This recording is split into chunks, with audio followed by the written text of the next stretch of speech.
I wanted to write a book that would be useful in people's daily teaching work, drawing on the abundant research about effective teaching practices. At the same time, I wanted my book to emphasize that daily teaching work is messy. It's very hard and it's very messy, and it's not a matter of if, but when something will go awry. That's the delightful Dr. Jessamyn Neuhaus, author of the brand new book, SNAFU EDU, Teaching and Learning When Things Go Wrong in the College Classroom.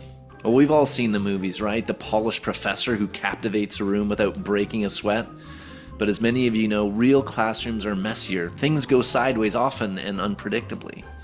Well, in one of our most playful and liberating interviews to date, we dig into the myth of the perfect professor, swap some spectacular teaching faceplants, and unpack a go bag of strategies to help you handle whatever tech fails or classroom fumbles that come your way. Ready to embrace the mess?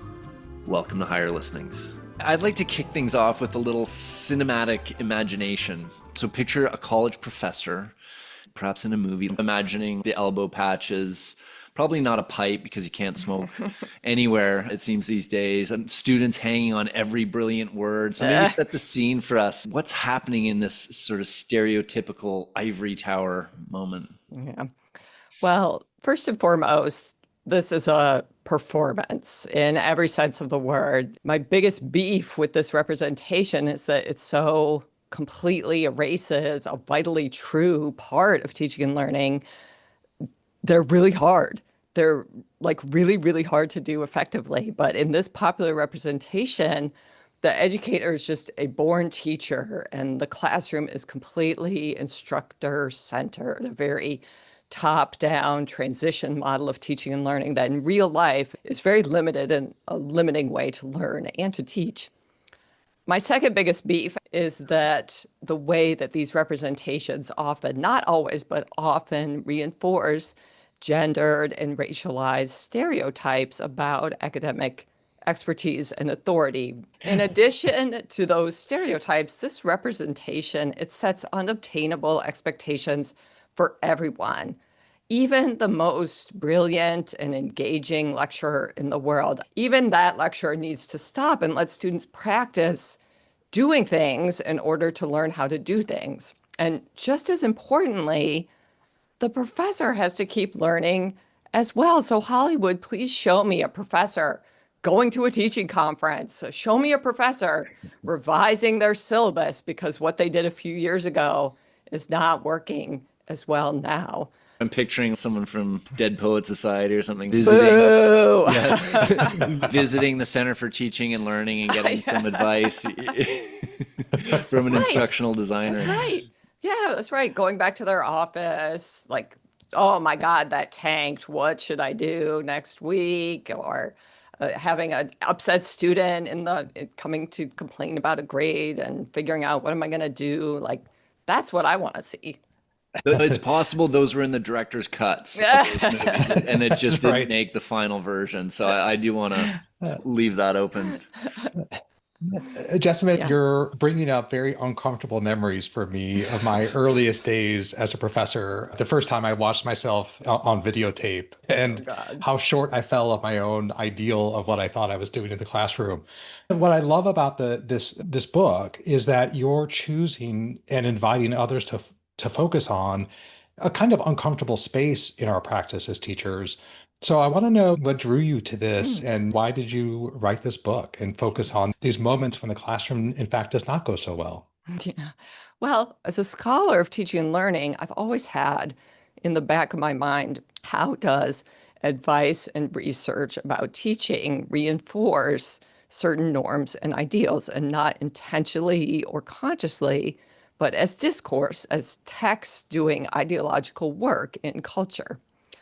So when I wanted to write about teaching, I was always asking myself, how could I write about teaching, giving actionable advice about teaching in real life in ways that did not do that, did not reinforce prescriptive ideals? I wanted to write a book that would be useful in people's daily teaching work, drawing on the abundant research about effective teaching practices. At the same time, I wanted my book to emphasize that daily teaching work is messy. It's very hard and it's very messy. And it's not a matter of if, but when something will go awry.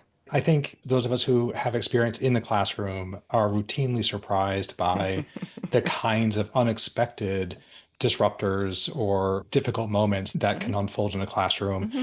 Now seems like a time when it's more likely than ever Mm-hmm. that things are going to happen that are Mm-hmm. really not comfortable. We're in a very politically contentious Mm-hmm. environment. Everyone seems to be exhausted, still not quite Mm-hmm. over the pandemic or having found their feet Yes. again. Was that part of the motivation too, that this is a time when faculty maybe need to have these conversations and prepare for these sorts of moments? This moment, this present moment, when there's so many very, very big things going wrong for higher education, wrought mostly by outside political legislative attacks on curriculum, our efforts to improve inclusivity, other essential aspects of our day-to-day work. It's a good time to think about scholarship and teaching and learning and educational development as well. And I would take it as a big personal victory if in reading this book we could draw on the power of humor and laughter, even rueful laughter, maybe I'll say defiant laughter, not mocking anybody, not mocking students, but maybe by not always having to take ourselves so super seriously, we can counteract some of those demoralizing, discouraging, and disparate teaching realities. I know not everyone is willing or able to engage in the kind of self-deprecating joking, but that's one reason I shared a bunch of my worst mistakes in this book. So if you can't share your own, this is my permission to use mine. Okay, so speaking of missteps, and in the spirit of embracing our own blooper reel, do you have a faceplant teaching moment that you'd be willing to I share? mean, the book is chock full of them, so definitely Yeah. enjoy while you're reading. But I'll share one that didn't make it into the final draft, and it still haunts me. So this was back in 2008. This was in my U.S. history since 1877 survey class. I was really looking forward to class this particular day because we were discussing Born on the 4th of July. It's a memoir by a Vietnam veteran that students found very easy to read and very engaging, and it sparked really good conversations. But when class started that day, I could tell that very few students had done the assigned reading, and I reacted poorly. I got snappish and sarcastic and irritated, and I said something like, "Why was it so difficult to finish this reading for today?" And a student raised her hand and said, "Professor, we were celebrating Obama's election yesterday." It's the presidential election. Oh, right. Yeah. As soon as she said that, I knew I'd made a mistake. And I consider it a professorial faceplant for a couple of reasons. So, first, it just made me look like a tool. It just wasn't a good look. It wasn't like defiance. They weren't saying, "We don't care about your class." They were engaged in something that was meaningful to them and to actually everyone in the country for various reasons. And my reaction was human. It's understandable. I was frustrated, but it didn't help me in any way make any kind of productive progress towards my pedagogical goals. And second, it was a huge lost opportunity to connect big national events to exactly what we were studying in class. I could have easily incorporated even something like a 10-minute reflection, maybe even just writing to themselves if it had been a contentious election or a short discussion or something. It was just a real lost opportunity. And I felt like a jackass. Well, it sounds like you obviously learned from that, which sort of Well, brings me to my next question because I think a lot of people would look at this as well. That's how learning happens, right? We have to fall down, we have to make mistakes, and we emerge wiser, braver, yeah. smarter, maybe better dressed, whatever the case is. But is that an appealing narrative to you, or is that kind of misleading? Well, there are some things about it that are appealing, and there is a grain of truth in it. Mhm. But the narrative is inadequate in a couple important ways. So many of the things that can go wrong in the classroom aren't about our own individual personal actions. Some things that we might be able to predict and productively respond to and possibly learn from and mitigate in the future, but at times things will go wrong.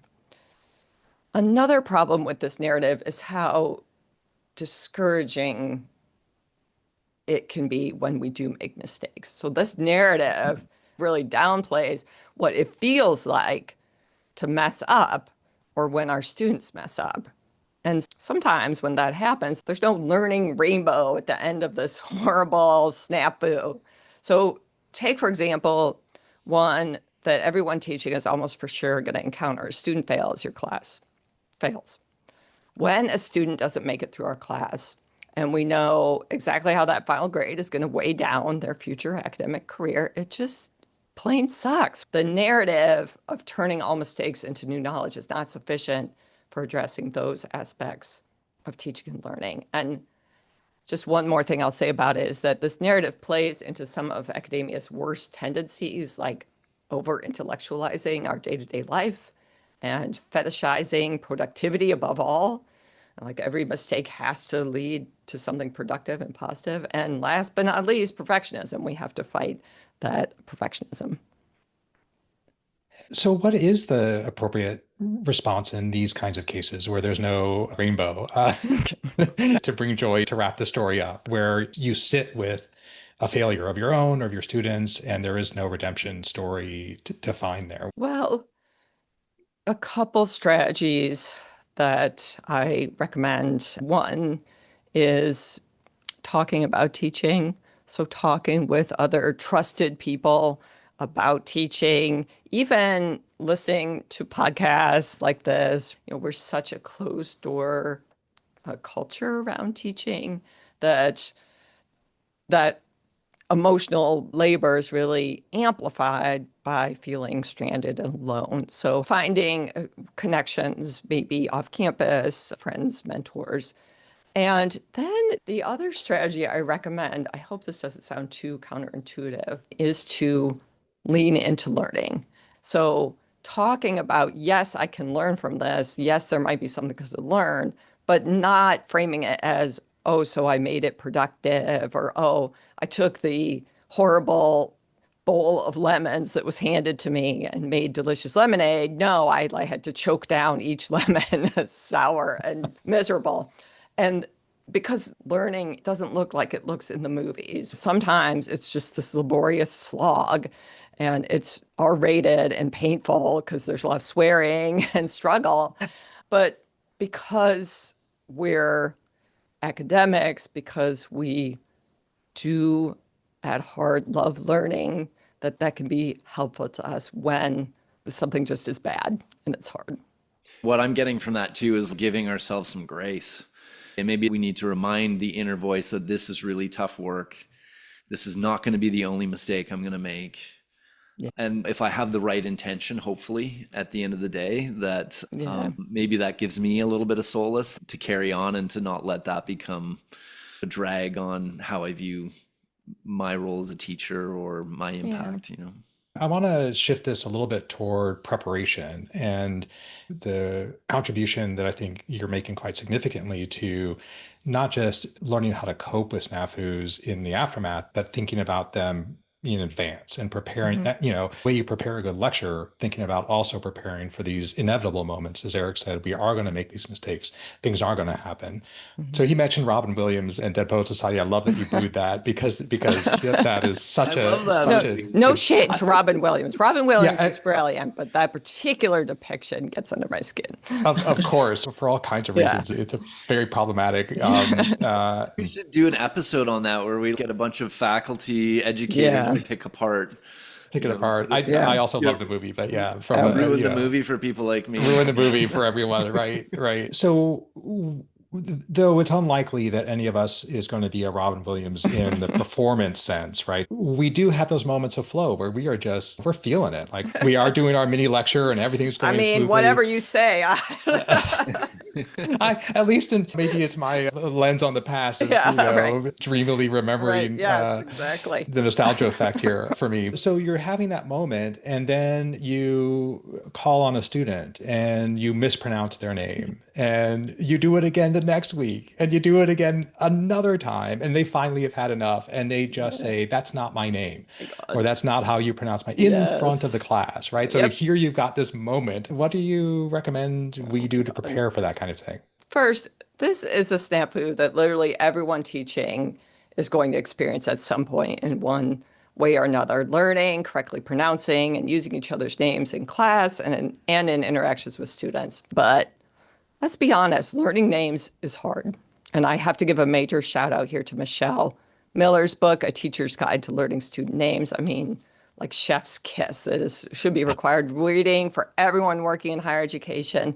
There are ways and means for learning names and helping students learn each other's names. I would call out, we Right. have just done an interview with Yes. Michelle Miller, so if they want to dig a little further into that, there's an Yes. episode for that, as I like to say. Yeah.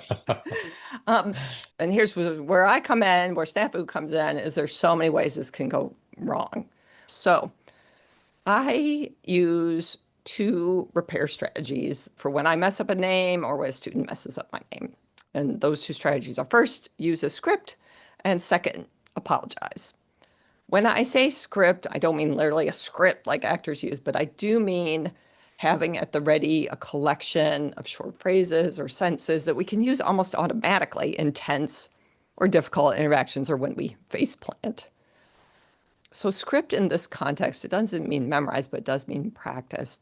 So now maybe you're super socially skilled, and so you're an off-the-charts extrovert, and never for 1 second do you feel the need to practice for human interactions. You don't know what I'm talking about. It sounds like a completely foreign language to you. And if that's you, well, I love that for you. How nice. But for the rest of us, scripts really help. So I combine my repair strategy for scripts with apologies. So when I do that, and it happens, I have the script. I'm sorry, use the correct name. Names are important. I know we've all been working on remembering and using them. I apologize for that error. Apologizing isn't fun. And again, positionality, context always matters. It won't look the same for everyone every time.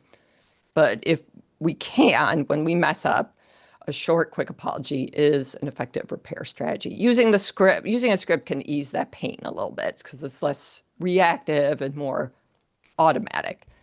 And I have one too for when students call me Mrs. Neuhaus or they try some variation of Jessamyn. Often it's my first name and it's mispronounced, so it's a double whammy. I could say something like, thank you so much for that comment. Before we get to that, just a reminder that while we're working in this context, in this learning community, I ask that you use my professional title, Professor Neuhaus. It's not easy to remember. I just messed up so-and-so's. You saw me do it 3 times.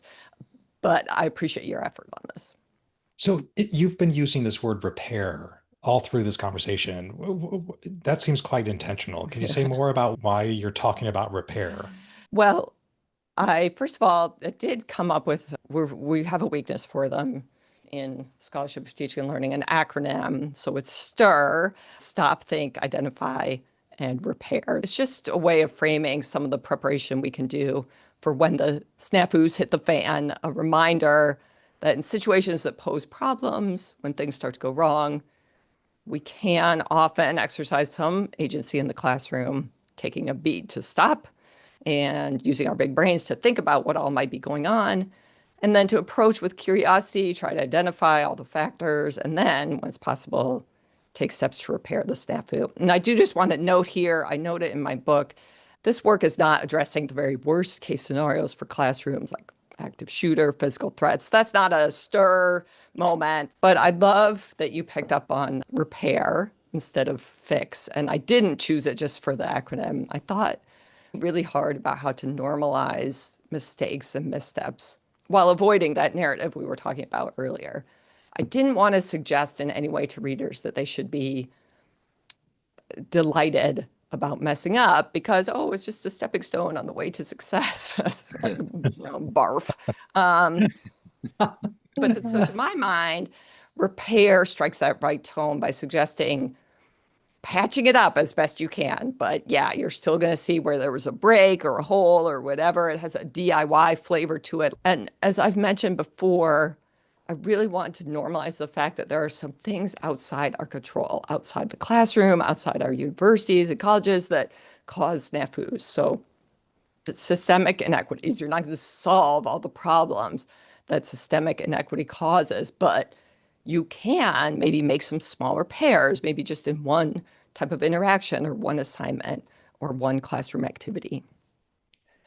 I'm sensing an abiding commitment to the idea that the classroom is a community of sorts. And it seems to me that the word is appealing there as well, because any of these snafus mishandled does more to degrade that sense of community. And I think there's also a sense of repair, perhaps, in trying to heal the community. Yeah. When we talk about classroom community, I like to tell this story.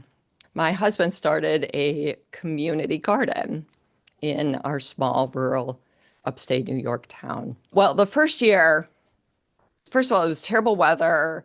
There's vandalism, and then there was a horrible tomato blight where some people, to try to stop the blight, were pulling up other people's tomatoes plants, and there was a meeting where everybody was like screaming at each other and up in arms. There had to be a lot of ongoing discussion about what are shared agreements, who's going to use these tools, what are we going to do and not do. And that's what I think of when people say classroom community, not kumbaya. It takes a lot of work and a lot of structure, and things happen. You know, there's a hailstorm in August and people's crops are decimated. So you just have to think of community as something that is very rewarding and it works really well, but it requires a lot of structure and work.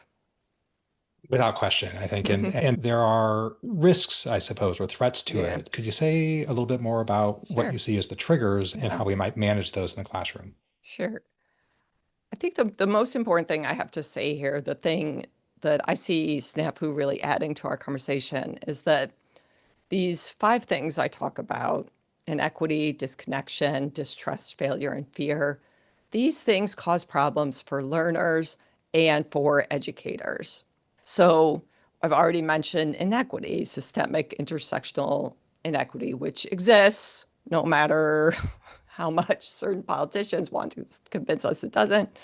It creates obstacles to students' learning and obstacles to effective teaching, especially for any faculty member who doesn't, quote unquote, look like a professor. Disconnection and distrust are also aspects of higher education that researchers have been showing for a really long time, with major upticks in the post-pandemic era. These create problems for students' academic success. Like a student just doesn't feel connected in any meaningful way to the subject or the institution. It's going to be a lot harder for them to persist. Instructors need to experience some sense of connection to their work, to students and the institution. And distrust. I mean, talk about snafus in the classroom. Trust is the bedrock, but it often isn't central in our minds when things go wrong. And speaking of behaviors, students' fear can manifest in behaviors that on the surface look like something else entirely. So something that looks like disengagement or inattention or even disrespect can be rooted in deep student fear of failure or baggage left over from previous bad experiences in the school setting. We've talked a lot with experts in this field about the importance of trusting students. One of the most interesting dynamics of the AI conversation that's been unfolding the last several years has been centered around trust. And there's clearly a segment of faculty who just aren't willing to trust or ready to trust their students. And they want to monitor, they want to catch, they want to police them in some way, or at least their instinct is drawing them in that direction. Could you say a little bit more about that level of distrust coming from an educator and how that manifests? Well, when I was writing this whole section on distrust and increasing trust, I really wanted to get away from what seems to me to be like just a little bit too glib of an assertion that faculty need to get over themselves and trust students. The work that's involved to trust students, there are different levels. And frankly, that's a bigger ask for some people than others. And yet at the same time, there are elements of distrusting students in particular, that can really snafu teaching and learning in virtually every context. And what I would like to emphasize is it can make our teaching labor so much harder and more awful than it has to be. So let's take that example. I mean, I know very, very few people are thinking about it right now, but generative AI in the classroom. I know, like nobody's talking about it, but nobody's thinking about that. No. What is that exactly? Yeah. That's so last year, isn't it? You know? Oh man, if only.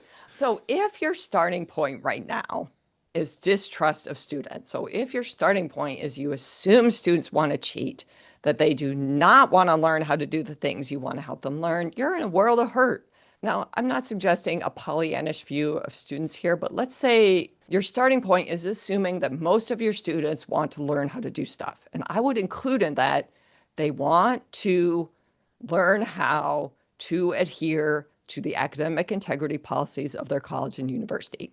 I'm going to assume that as a starting point. Now, you've got a whole bunch of different options and avenues for working with students as we're all trying to figure out something that we're in the midst of right now. And that's not just more effective teaching, it's less stressful and it's more rewarding. So I've gotten quite good at apologizing. By the way, it's just sort of a product of how I seem to operate in the world. Yeah. And it does get easier. We usually, it does. Eric and I usually start our Mondays with an apology. Yeah. So what's the value in telling students I messed up? Does that build trust and connection, or are we risking eroding authority, especially for folks like you said, who might not look like, a typical professor? Well, here's the answer. And at certain moments and in some contexts, apologizing won't do the repair work we want it to do, where it leaves them too exposed to, for example, student biases, or in a department culture where it's going to be misread. All that said, I will share my personal experiences with it. I hate admitting I did something wrong. I've got a big, wide, unhelpful streak of perfectionism myself. But a real turning point for me was during the pandemic, when I really had to up my game in the learning management system. And I inevitably made a mistake, like click the wrong button or put in the wrong date. I realized because of the context, I'm like, we're all working through this and they know that I'm just learning this learning management system. I started being able to say, hey, everyone, I'm really sorry I put in the wrong date for such and such assignment. I changed it. Thanks for your patience. And I got so much freedom from using that strategy. So instead of obsessing over a misstep or acting defensively, I could immediately address it and it became automatic. So it freed up all my mental space for moving forward. And in my experience, it helped create a classroom culture where errors, small mistakes, missteps could be addressed very quickly, and then we could all move forward. Yeah, no baggage, no mental clutter. Yeah. Yeah. So our listeners don't really know me that well, just put that out there, but they may be interested to know that I'm actually an avid doomsday prepper. I'm joking, although I do think about that from time to time. Should I be stockpiling more food and water in my basement? But you use the metaphor of a go bag. So maybe tell us a little bit about what that is and why you think faculty actually need a go bag now, maybe more than ever. And I'm not sure if that's related to climate change or electromagnetic pulses coming from the sun or something. I love the metaphor of a go bag. Having a go bag means you're packed and ready for when things go sideways. In popular culture, in prepper world, it means you're packed for the apocalypse. So it's my snarky way of saying we can at least have a few things we can grab when the you-know-what hits the fan. So what's in your go bag besides like MREs and, snacks or? Yes, there's always snacks. There's always snacks in there. I can't be hungry, do anything productive or useful, let alone figure out how to respond productively and usefully when something goes wrong. If I'm hungry, I'm definitely like on the Hobbit meal plan of 6 or 7 meals a day.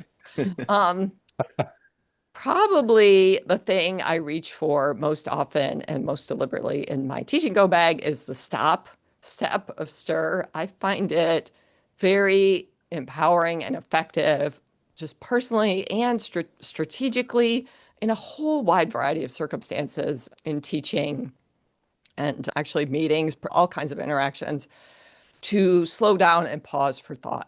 I'm not a theatrical person. I don't do professor performances, but I will kind of very deliberately say, that's really interesting. I need to think about that, and then really pause and think. Sometimes if it's other kinds of interactions in the classroom or one-on-one, I'll say, okay, that's a lot to consider, so I'm going to pause for a second.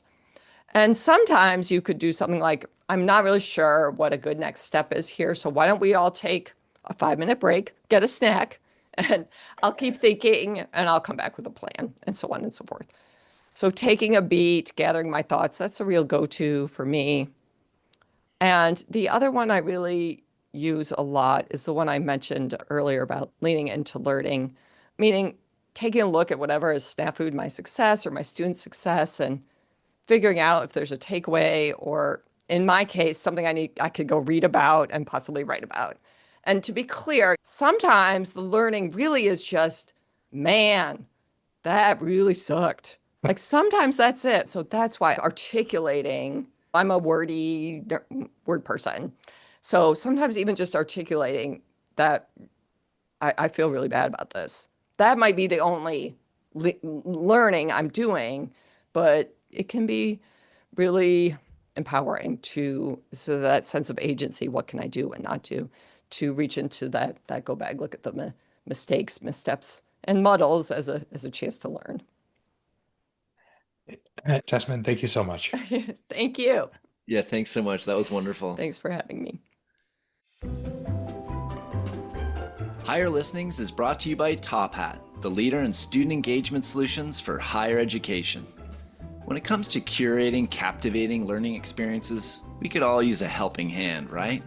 With Top Hat, you can create dynamic presentations by incorporating polls, quizzes, and discussions to make your time with students more engaging. But it doesn't end there. Design your own interactive readings and assignments that include multimedia, video, knowledge checks, discussion prompts. The sky's the limit. Or simply choose from our catalog of fully customizable Top Hat e-texts and make them your own. The really neat part is how we're putting some AI magic up your sleeve. Top Hat Ace, our AI-powered teaching and learning assistant, makes it easy to create assessment questions with the click of a button, all based on the context of your course content. Plus, ACE gives student learning a boost with personalized AI-powered study support they can access anytime, any place. Learn more at tophat.com/podcast today.